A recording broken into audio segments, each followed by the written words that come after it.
Isang masayang pagbati na may ngiti sa aking mga labi.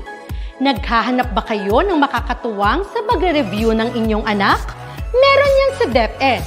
Ang ETUlay online tutorial ay libre at handog ng ating kagawaran sa pangunguna ng OUA ICTS EdTech. Ito ay isang proyektong makatutulong sa mga mag-aaral, katuwang ang mga magulang o kasama sa kani-kanilang tahanan para masagutan at maunawaan ang mga modules. Hangad din ng programang ETUlay ang matulungan ang ating mga guro sa kanilang mga blended learning classes. Ang ating ETUlay ay mula kinder hanggang senior high school. Bukod sa academics, meron din tayong mga special programs gaya ng All is Wellness, Reading and Math Remediation, Storytelling, Mommy Tech Talks, Classes sa Gramatika, Speech Class, Financial Literacy, at marami pang iba.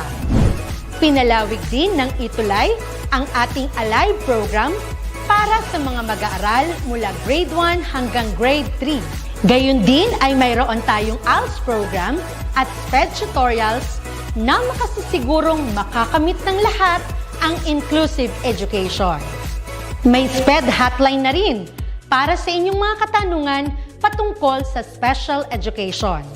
Kaya, subaybayan mula Lunes hanggang Biyernes, mula 9:00 ng umaga hanggang 7:00 ng gabi ang ating ETUlay. Sa ating pagtutulungan, maiaangat natin ang bawat isa. Ating itutulay ang pagkatuto upang di mapigil ang pag-aaral ng kabataang Pilipino. Itulay natin ito, sulong edukalidad.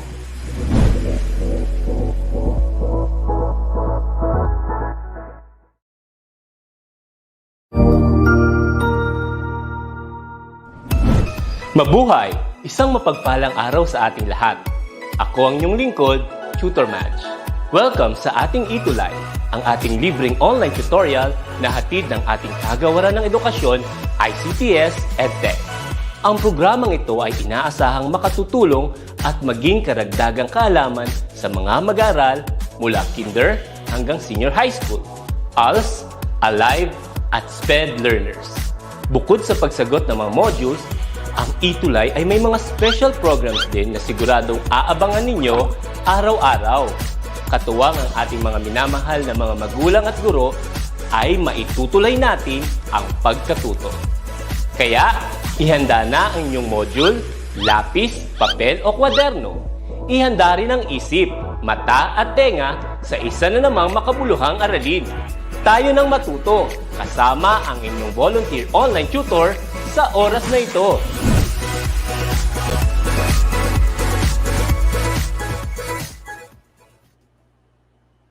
Yes, hello, good morning po sa lahat ng mga ETUlay learners from Luzon, Visayas, and Mindanao. Isang mapag-alang araw po sa ating lahat and welcome to our Friday, Business Friday, kasama of course ang inyong tutor of Hill from STO Bataan. Nagulat ba kayo? Ayan, nagulat din ako, no? Ako po ay pansamantalang hahalili lamang sa ating tutor walks at tutor mail para sa Entrepreneurship Friday. Yan. So, bago ang lahat, huwag po natin kalimutan na i-like at i-share ang ating mga DepEd Facebook pages, ang DepEd Philippines, DepEd EdTech Unit, DepEd TV, at DepEd Tayo. Huwag din po kalimutan na mag-subscribe sa ating official YouTube channel, ang DepEd TV Official at Educational Technology Unit, para mas marami pa tayong makasama sa ating sessions dito. At syempre, para din sa mga replays ng ating mga tutorial sessions, no? So, bago ang lahat, bumati muna tayo sa ating mga kasama dito sa ating live. Good morning po kay Mira. Ayan, so meron tayong isa pa lang na nagko-comment for this morning. Pero habang naghihintay pa tayo ng iba pa nating mga kasama, wag po natin kakalimutan din na subaybayan ang lahat po ng mga programa ng DepEd Online Tutorial ng ETUlay mula po Monday to Friday. At ito pang isang dapat nating abangan. Mapapanood na rin po ang ating mga ETUlay tutors sa IBC 13 mula Monday to Saturday naman sa iba't iba nilang mga time slot. So, para sa mga updates, huwag po natin kalimutan na mag-subscribe sa ating official YouTube channel at mag-follow po sa ating mga different Facebook pages. Ayan. So, let us start our discussion this morning. So, sabi ko nga po, we are on our Entrepreneurship Friday, di ba? Kung Business Friday natin ngayon at mamaya nga pala, wag pong kalimutan na abangan ang lahat ng mga terrific tutors mamayang hapon yan simula 1 p.m. sa ating Mas Talino Day Friday. Kaya naman magkita-kita rin tayo mamaya doon. So una po, let's have a review on our topic last meeting. Kasama po si Tutor Mel at si Tutor Wax. Pinag-usapan natin ang tungkol sa business model. Yan. And also, di ba pinag-usapan din ang mga components of business plan wherein ano-ano ba yon? Meron tayong introduction, executive summary, management section, marketing section, financial section, and production section. So ngayon, ano kaya ang ating pag-aaralan? Mga business-minded people, yan, yung mga ating mga young entrepreneurs. Ano ba ang ating pag-aaralan ngayong umagang ito? So we will be dealing with quarter 2, week 3, and our topic is about forecasting revenues and cost department. Do you have any idea already? Meron na ba tayong alam tungkol sa mga words na nakikita natin sa ating topic? Okay, so for us to further understand this topic, let us continue. But first, let us acknowledge yung ating ginagamit na module for this morning. Ang module reference natin, DepEd Region 10. Ayan. So maraming salamat po sa DepEd Region 10 at sa Central Office sa pagpapahiram at sa pag-allow po na gamitin ang kanilang module para maging reference natin para sa ating online tutorial session. Now let us have our introduction. So at the end of the session or this lesson, we will be able to, number 1, identify essential factors in forecasting revenues. Ano nga ba yung ibig sabihin ng forecasting, no? Okay, that is correct, no? Nagpe-predict tayo ng outcomes. So, pag-usapan natin kung paano ba natin matatansya kung tayo ba ay kikita o malulugi sa isang negosyo. Yan, excited na ba? Very good. Of course, we are about to calculate markup and selling price of a product or merchandise. And another one is to compute projected revenues, create a table showing projected revenue, and appreciate the significance of forecasting revenues. So, ang dami nating objectives at ang dami nating matututunan ngayong umagang ito. So, to start first, let us have these given questions. Let us see what you already know about forecasting revenues and costs. Answer the questions that follows. Encircle or write the letter that best corresponds to your answer. Isulat lamang po ang tamang sagot o ang inyong sagot sa ating comment section. Good morning then, Mr. Kevin de la Cruz. Magandang umaga. For our first question, this refers to the amount added to the cost of a product to determine the selling price. This refers to the amount added to the cost of a product to determine the selling price. Is it letter A, revenue, letter B, cost, letter C, markup, or letter D, markdown? So let's have 10 seconds to answer this one. So ito raw tumutukoy dun sa idinadagdag pa natin sa mismong presyo para malaman natin kung ano naman ang ating magiging yung pambenta, yung suggested retail price na tinatawag or yung selling price. Okay.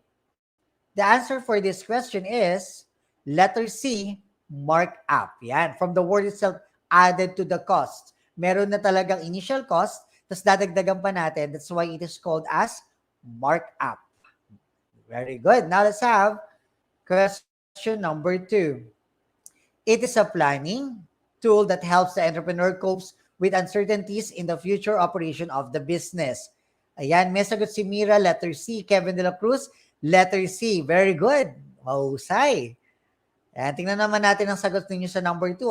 The question is, it is a planning tool that helps the entrepreneur copes with uncertainties in the future operation of the business. Is it letter A, revenue, letter B, selling, letter C, benchmarking, or letter D, forecasting? Ayan. So habang hinintay natin ang sagot, sabi ko nga, share din po pag may time ang ating link para mas marami pa tayong makasamang mga students na mag-aaral dito sa ating topic about entrepreneurship. So share lang po natin ha, wag pong kalimutan, wag pong mahiyang mag-share para mas marami pa tayong maabot ika nga ng pagkatuto kahit nasa tahanan lamang kayo. Ayan. So may sagot na si Kevin De La Cruz. Sabi niya, letter D daw, forecasting. Okay, let us check if Kevin is correct. The correct answer for number 2 is forecasting. Very good. Galing. Now let's have question number 3. It is the result when sales exceed the cost to produce goods or render services. It is the result when sales exceed the cost to produce goods or render services. Is it letter A, forecasting, letter B, selling, letter C, revenue, or letter D, cost? Ayan. So, hintayin natin ang mga sagot ninyo sa ating comment section. Huwag po natin kalimutan na mag-share mga kasama natin na nandito sa ating online tutorial, no? Yan, may sagot na ulit si Kevin. Sabi niya letter B. Let us try to have another mga answers. Ayan. Let us check if the answer of Kevin is correct. The answer is letter C, revenue. Ayan, no? Okay, mamaya papaliwanag natin kung bakit naging revenue ang sagot natin for number 3. Now, let's have question number 4. Aling Marta sells bibingka in her neighborhood. Every day, she can sell 45 pieces of bibingka at 20 pesos each. How much is her daily revenue? Again, Aling Marta sells bibingka in her neighborhood. Every day, she can sell 45 pieces of bibingka at 20 pesos each. How much is her daily revenue? Is it letter A, 900 pesos, letter B, 450 pesos, letter C, 800 pesos, or letter D, 100 pesos? Ayan. Sige, habang hinihintay natin ang ating mga kasama. Okay, so again, huwag po natin kakalimutan na mag-like at mag-share sa ating Facebook pages ang DepEd Educational Unit, DepEd Philippines, DepEd TV at DepEd Tayo. At syempre, baka hindi ka pa nakaka-join sa ating official Facebook group, ang DepEd ETUlay, mag-join na po para lagi kang updated sa information at mga ganap sa DepEd ETUlay or the DepEd online tutorial. Ayan. Now, let us try the answer. Let's check the answer. The answer is letter A, 900 pesos. Very good, Kevin De La Cruz. Ang husay. Now, let's have our last question for this What I Know activity. Question number 5. Aling LV sells t-shirt at 175 pesos each. If each t-shirt costs 135 pesos, how much is the markup? Ayan. Is it letter A, 30 pesos, letter B, 45 pesos, letter C, 40 pesos, or letter D, 50 pesos? Okay, so the question again is, Aling LB sells t-shirt at 175 pesos each. If each t-shirt costs 135 pesos, how much is the markup? So may sagot na si Kevin ulit, that's letter A. Tama ba ang sagot ni Kevin? It's letter C, 40 pesos. Ay, yung sagot pala ni Kevin na letter A sa question number 4 yon. Wala pa pala siyang sagot sa question number 5. Ayun, tama ang sagot. Kevin, sa question number 5. Very good. Thank you so much for participating, ha? Now, let us proceed to our discussion for this morning. Forecasting the revenues of the business. First, let us define what is revenue. So, what is a revenue? A revenue is a result when sales exceed the cost to produce goods or render the services. Revenue is recognized when earned, whether paid in cash or charged to the account of the customer. So kapag sinabi natin revenue, kapag sinabi natin profit, kita, tama? Yung revenue, ito yung total sales. Yung hindi pa mismong kita yon. Kumbaga kasama na yung kita doon. Magkano ba yung parang nagiging sales niya o yung pinaka nakukuha niya everyday or kapag daily yung gusto mo makuha or weekly or monthly kapag gusto mong buwanan. So that's what we call revenue. Hindi lang tutungkol dun sa mga products na binibigay natin, but also it is on the services that we are providing. Ayan. Sabi ni Mira, revenue ay kita po. Ayan. That is part of the, ito yung sales. O yung kita mo araw-araw. Yan. So, next. Other terms related to revenue include sales and service income. So tama yung sinabi kayo ni Mira, no? Yung kita. Sales is used especially with the nature of business is merchandising or retailing. Yung tipong, nagtitinda tayo ng mga produkto. While service income is used to record revenues earned by rendering services. Ito naman yung kinikita natin kapag binibigyan naman natin serbisyo. Halimbawa, tayo ay mekaniko, tayo halimbawa ay mga professional fee natin, kung tayo ay doktor or nurse, or o kaya naman, let's say, tayo po ay mga electrician, ganyan. So, yun yung mga services na tinatawag. So, factors should serve as basis and forecasting revenues of the business. So, ano-ano nga ba yung mga dapat tandaan para malaman natin or para makapagbigay tayo ng isang magandang pangitain yan. Forecasting is parang hula. We are giving a wild guess or nagpipredict tayo ng outcome. And syempre, kapag negosyo pinag-uusapan, dapat ang ma-predict natin ay yung ating kikitain, di ba? Huwag yung malulugi. Yan, sales income ay para sa product, service income ay para sa service na binigay mo. That is correct. Very good. So, what are the factors? Number one, the economic condition of the country. So, bakit nga ba kailangan? Siyempre, kailangan alamin mo muna, baba lang muna tayo sa basic kapag nagne-negosyo. Kailangan bago tayo magsimula ng negosyo, pag nagpo-forecast tayo, di ba, parang itatawag natin na feasibility study, kailangan alam muna natin kung okay ba ang ekonomiya, di ba? So, for example, possibly natin, kung halimbawa nasa isang lugar tayo, nasa isang barangay na lang, ang mga tao ba rito ay may mga trabaho? May kakayanan ba itong bumili kung sakaling magtitinda ako ng ganitong produkto? So, diba? Projected daw, sabi ni Mira. So, kailangan i-check natin yung condition ng economy. So, kapag malakihan, titingnan natin yung ekonomiya ng bansa. Okay ba ngayon na magbukas ng negosyo? Hindi kaya ako malulugi? So, that's the number one to consider, the economic condition of the country. Number two, we're about to consider the competing businesses or competitors. So, kailangan alam natin kung alin-alin ba yung mga magkakalaban ng negosyo at ano ba yung mga yung mga kalaban ng negosyo at ano ba yung mga yung mga negosyo pa na patok, di ba? Bakit? For example, sa isang lugar, mga ETUlay learners ay pare-para sa kayo or magkakasama na kayo na lahat kayo ay mag-open ng isang food chain business. Let's say lahat kayo may karinderya. Karinderya 1, karinderya 2. Gusto mo rin ng karinderya kasi passion mo magluto. But the question is, titingnan mo dapat kung ilan na bang karinderya meron kami dito. Okay lang siguro na magtayo ka ng karinderya kasi passion mo yun, interest mo yun. Wala namang masama. Hindi ka naman nanggagaya ng negosyo eh. Kasi syempre, you'll having a different, kumbaga, ibang atake.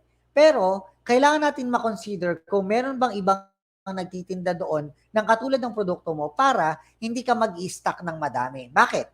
Kung marami kang iluluto at marami na rin ibang karinderya doon, most probably, baka mapanis lang yung iluluto mo, masayangan ka, turned out, wala kang kikitain, di ba? Magkakaroon ka ng kalugian. Kasi mapapanis lang yung mo, baka mamaya pinamigay mo lang sa kapitbahay mo or something, di ba? So, wala kang kikitain doon. Ayun, sabi ni Mira, need to make a business plan po para ma-forecast or ma-project po ang isang business kung papatok at kikita sa market. That is correct, no?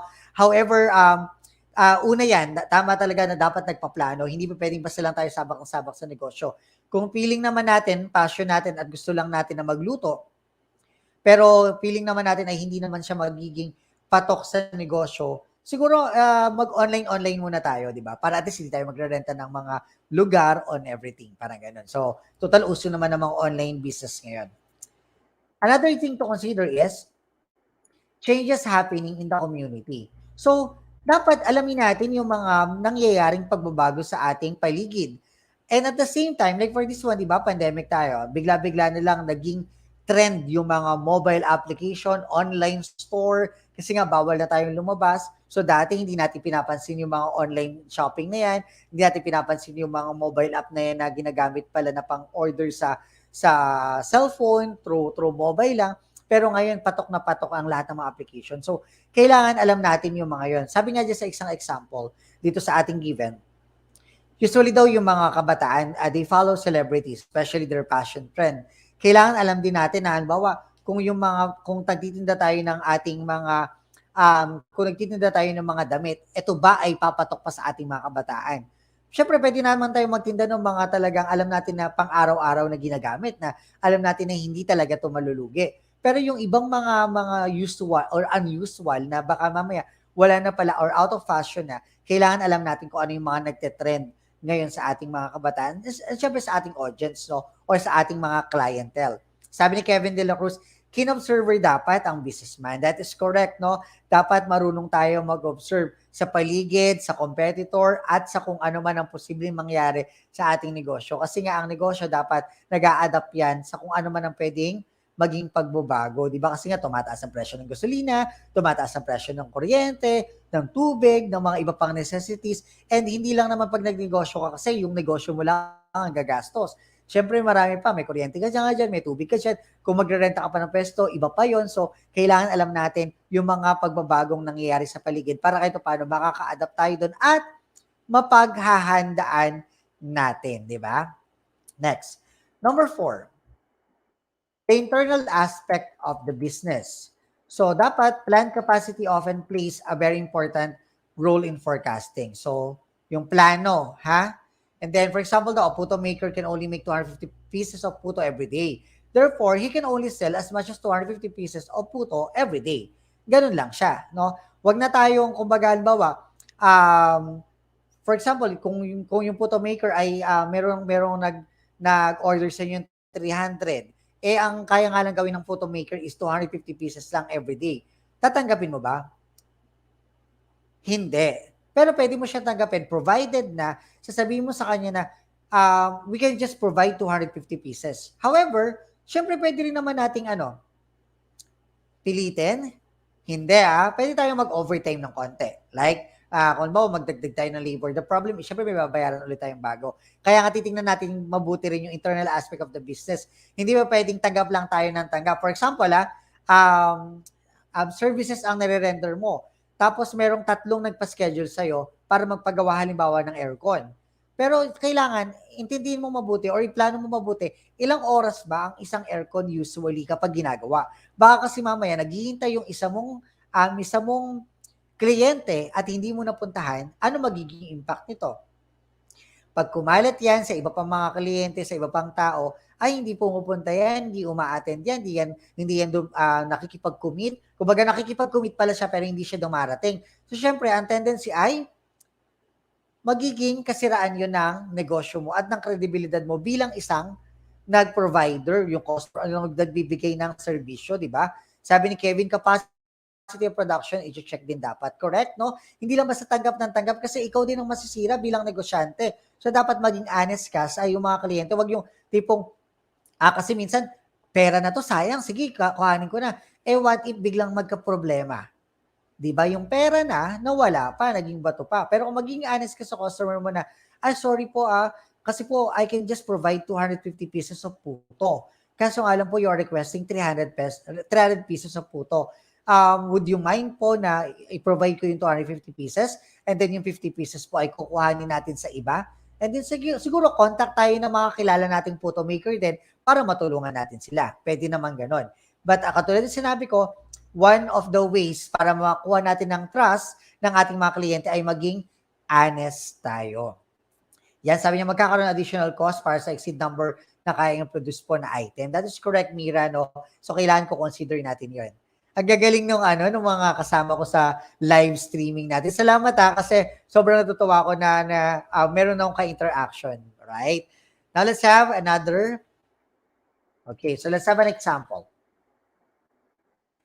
This fashionista recently opened her dream business and named it Fit Mo To, ready-to-wear online selling business.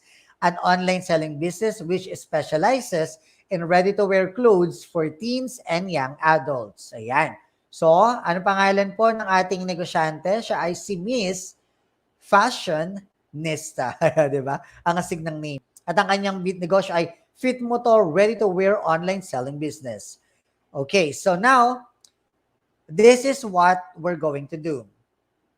Based on her initial interview among several online selling businesses, The average number of t-shirts sold every day is 10 pieces. So may 10. And the average pair of fashion jeans sold every day is 6 pieces. From the information gathered, Ms. Nista projected the revenue of her Fit Motor ready-to-wear online selling business. So mula doon sa kanyang survey or sa kanyang initial interview, ay gumawa siya ng projected income or projected revenue. So, she gets her supplies at a local RTW. Kapag sabi natin RTW, anong ibig sabihin? Ready to wear. Yon, ready to wear. Dealer in the city, the cost per piece at t-shirt is 90 pesos, while a pair of fashion jeans costs 230 pesos per piece. She then adds a 50% markup to every piece of RTW sold. That is 50% markup. Tandaan nyo ano ba yung 50% markup? Kalahati ng presyo ang kanyang idinagdag dun sa cost na nabili niya at yun ang ating magiging selling price. Okay. So, what is a markup? Markup refers to the amount added to the cost to come up with the selling price. The formula for getting the markup price is as follows. Sabi ko nga kanina, para makuha yung markup price, we just simply add the cost, yung pagkakabili natin, times the desired markup percentage, which is 50%, doon sinabi ni Miss Fashionista. So, therefore, we will get the markup price. And the markup for t-shirt is 90 pesos times 0.50 or 0.5, which is 50%. And that will give you 45 pesos for the markup of t-shirt. Markup pa lang yan. What will be the selling price? For the selling price, we just simply add the cost plus the markup. Idadagdag na natin yung markup natin saka yung ating presyo ng pagkakabili or yung pinaka-capital or puhunan natin. So we will have 90 pesos plus 45 pesos. The selling price for t-shirt will become now 135 pesos. Nakuha po? Very good. Now, let us show Table 1. Table 1 shows the projected daily revenue of Business's online selling business. Computations regarding the projected revenue is presented in letters in uppercase A, B, C, D, and E. Now, let us show the table. Table 1, projected daily revenue, Fit Motor ready-to-wear online selling business. We have the type of RTWs, the t-shirt, meron tayong t-shirt, meron tayong jeans. Cost per unit, yun yung ating pagkakabili, yung ating puhunan, letter A. Markup percentage, that's 50%, yun yung letter B. And then markup amount naman, yun yung nakuha na natin yung, na-multiply na natin yung 50% doon sa ating cost. Selling price, dinagdag na natin yung cost at yung markup price. Projected volume, yun yung galing sa initial interview na daily, there are 10 and 6. And then projected revenue ng daily, multiply lang natin yung ating daily sales, number of sales, times the selling price. So if you will notice, we have here t-shirts 90 pesos, markup percentage or markup price is 45 pesos.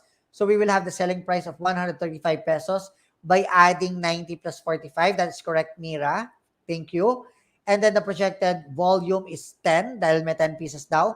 Multiplying the amount, that is 1,350 pesos.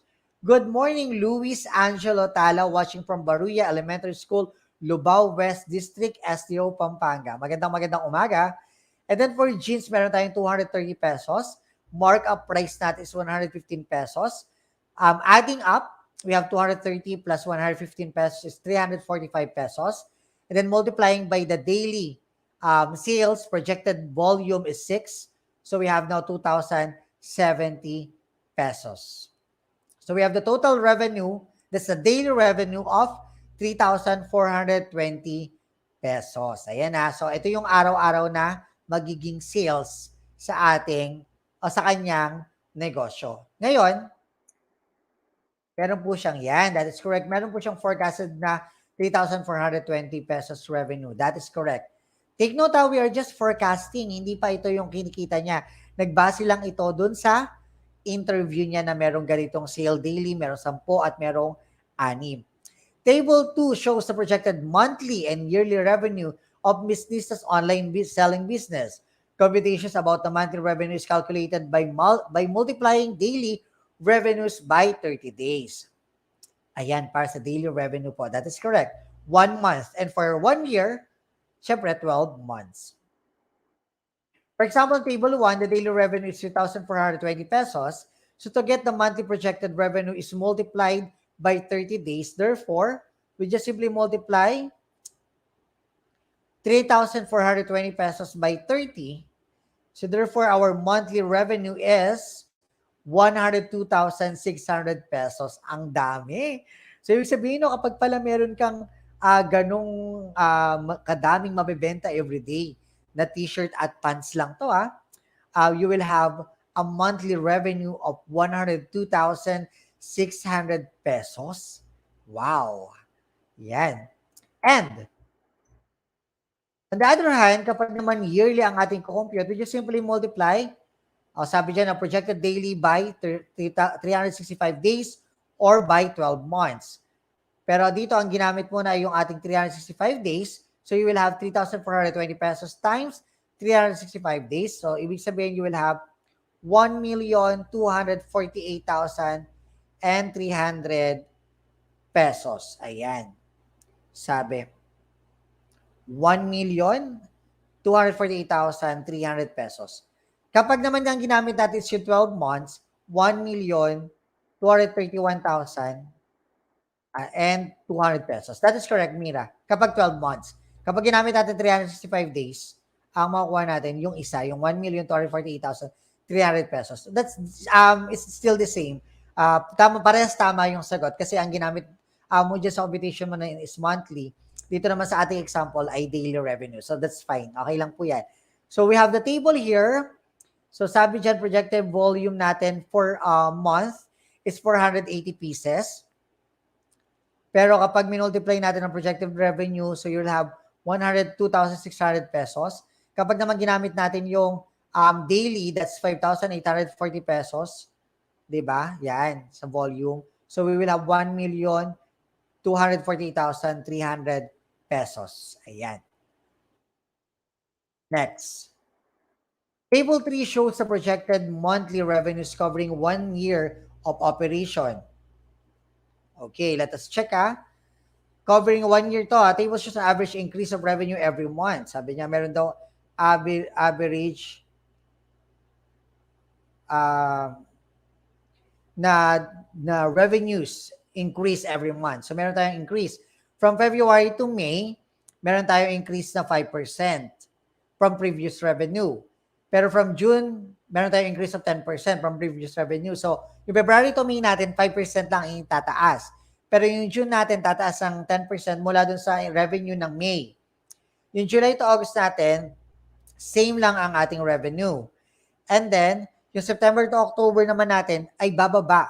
Magkakaroon ng loss ng 5% mula dun sa August revenue. And then November natin will increase at 5% from previous revenue.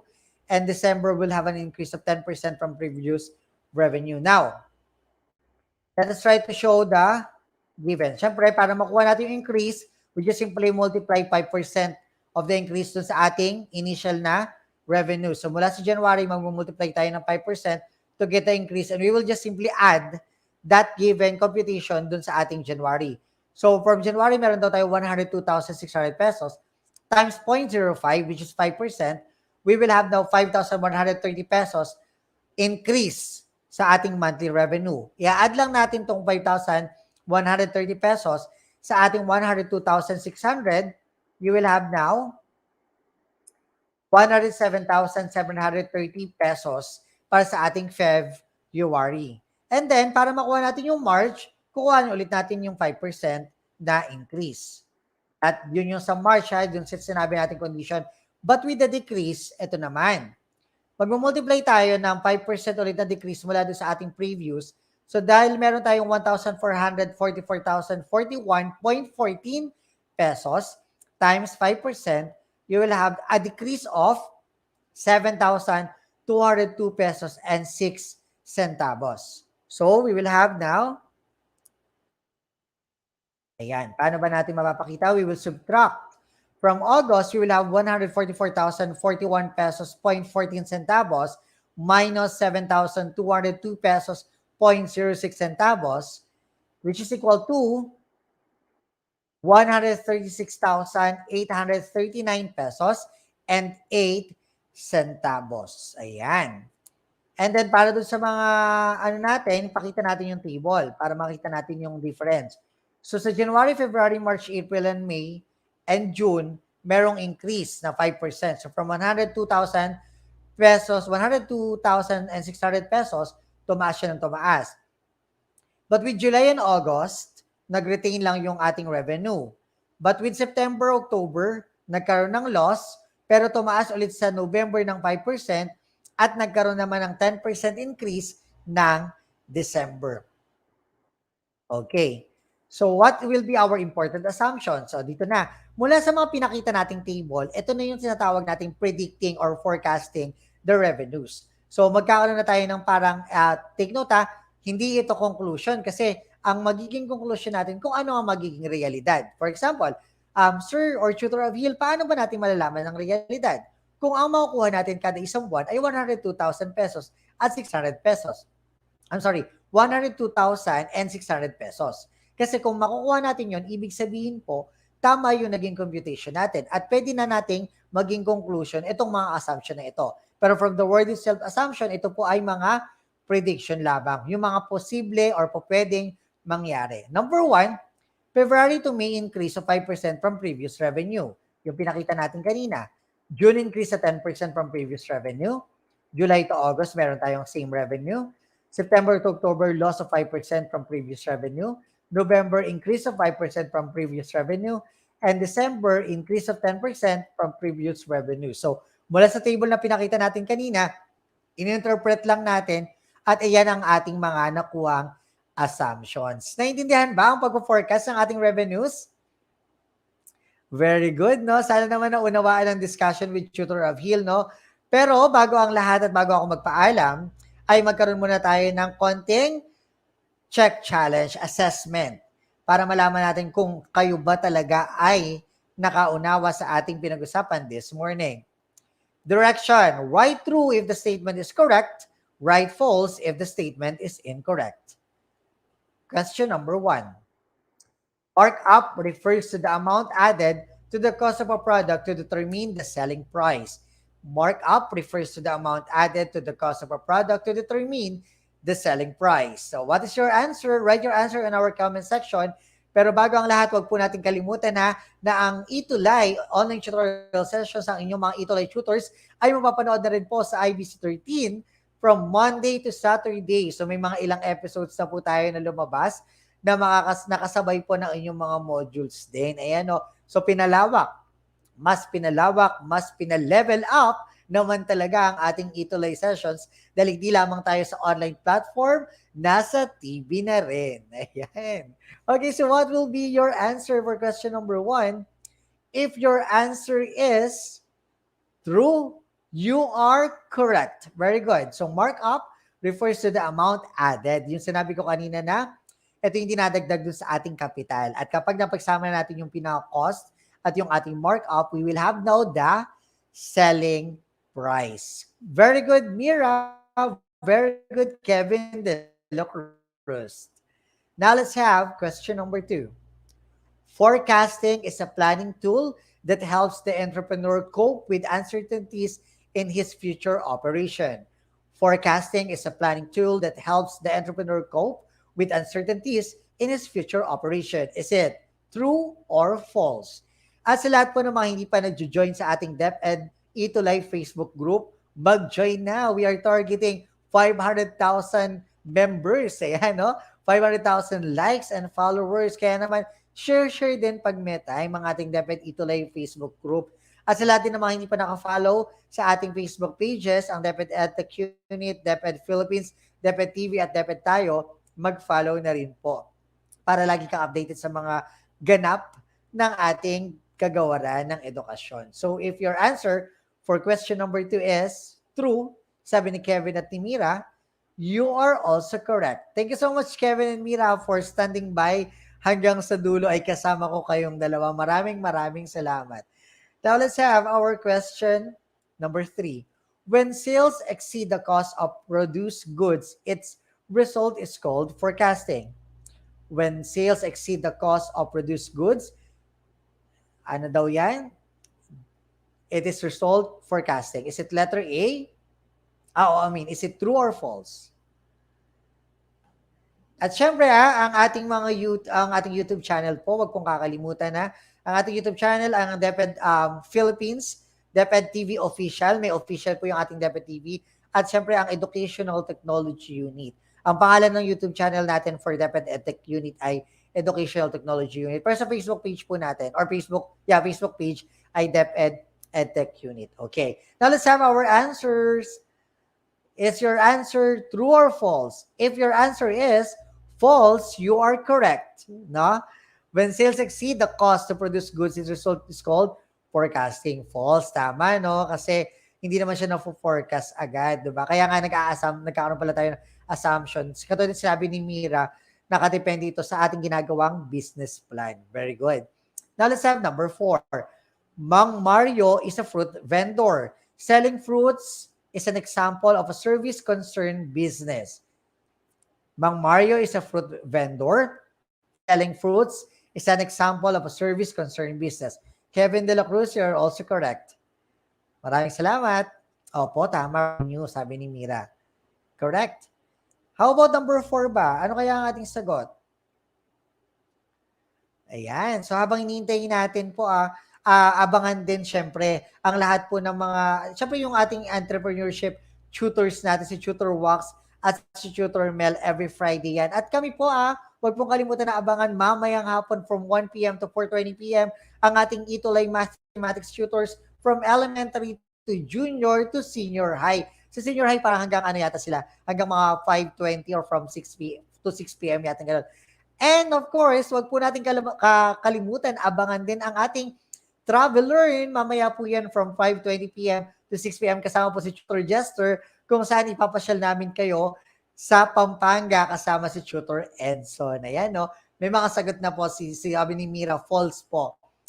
If your answer for number 4 is false, you are correct, Mira. Very good. Mahusay. Yan. Pwede ka na magnegosyo, Mira. At alam ko magiging asensado ka pagdating sa negosyo. Now let's have number 5. The selling price of a product is calculated by adding its cost per unit and markup. Is it true or false? Ayan. So sabi ko nga kanina, Mira, no, pwede ka na magnegosyo kasi kahit paano you already have the idea. Pero alam nyo, guys, Kevin De La Cruz, you're also correct with your answer for number 4. Alam nyo mga ETUlay learners, no, isa sa mga natutunan ko ngayong pandemic, no, na pwede pala talaga tayong magnegosyo kahit nasa bahay lang tayo. At isa sa mga pinaka-practical din, ako magnenegosyo ka talaga sa bahay mo na. Alam mo kung bakit? Kasi nakakatipid ka sa renta, tapos sa kuryente, saka sa tubig, kasi most probably ang ginagamit mo rin naman yung sa bahay mo na, wala ka ng other expenses pa, 'di ba? So kung sakaling mag-start ka ng business, mga panahon na to, better start it at home, together with your family, bonding nyo na rin, 'di ba? Pero kapag pagkain yung ninegosyo nyo, wag nyo kakainin, malulugi kayo. So wag may mga kids kayo may gusto chocolates, wag kayong magtinda ng chocolates. Yun yung pinaka-tip doon siguro, no? Okay, now let's have the answer for number 5.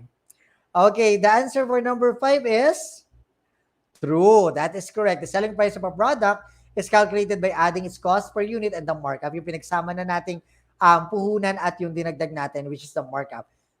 Correct, Mira. Ilan ang score ni Mira? 5 out of 5, tama, no? Correct. At malamang si Kevin, nung mahabol yun, nagtatay pa, medyo siguro naglalag pa ng konti yung internet connection. However, tama at saktong-sakto ang magiging kanyang sagot. Ayan. Ayun pala, si Mira pala yung online seller at graduate ng Entrep. Ayan. Thank you so much for standing by and for staying. No? Sana all nag-i-stay, Mira, no? Maraming salamat. At maraming salamat sa pag-share, no? So mga team replay dyan, di ba? Narinig nyo naman yung mga conversation namin ni Mira, kaya alam kong sobrang matututo kayo about the business.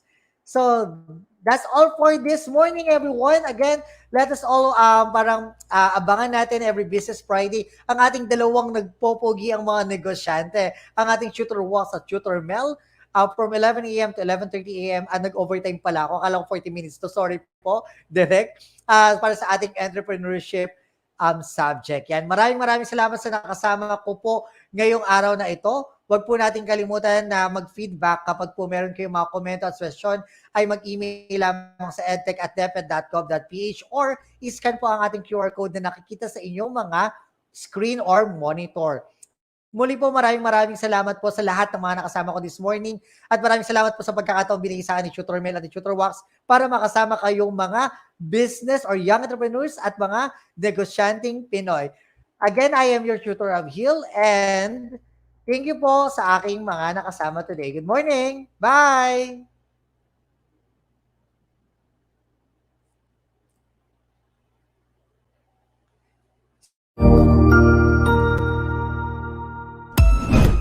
Ang husay naman!